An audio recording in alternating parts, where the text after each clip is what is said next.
In this video we see how to use the maximum likelihood method for a Bernoulli distribution. First of all, we write our distribution function.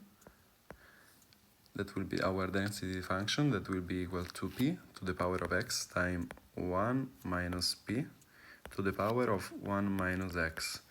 First of all, we have to compute the likelihood function. That will be a function of p conditional on x, and it will be the product of the density for each observation. Now we rely on the properties of the exponents, so it will be equal to the p to the power of the sum of the observation times 1 minus p to the power of n minus the sum of the observation. Now we see that we have a common exponent for p and for 1 minus p, that is the sum of xi. But in this case, this has a negative sum, so a negative sign. So we can rewrite it as 1 minus p to the power of n that multiplies p divided by 1 minus p to the power of the sum of the observation.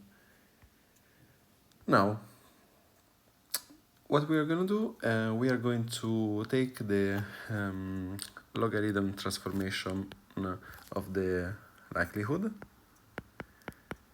and this will be equal to n that multiplies the logarithm of 1 minus p plus the sum of the observation times the logarithm of p divided by 1 minus p. Now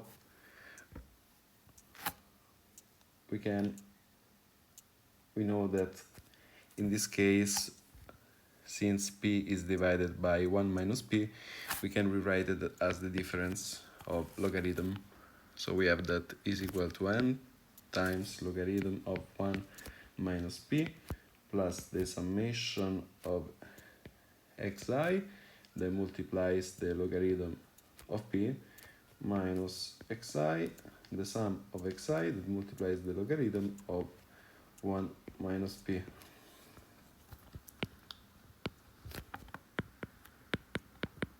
Now we take the derivative of the log likelihood with respect to p, that is minus n divided by 1 minus p plus the sum of xi divided by p plus the sum of xi divided by 1 minus p.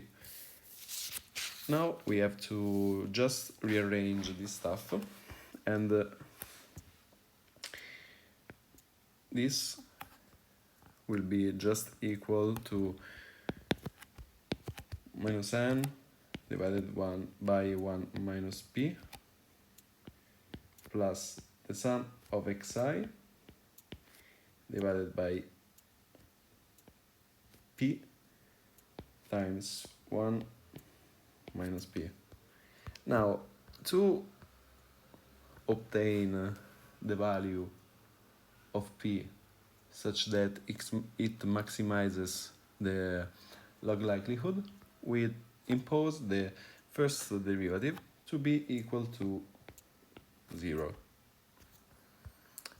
So we have that the summation of the sum of xi divided by p times 1 minus p will be equal to n divided by 1 minus p, and if we divide the sum of xi by n,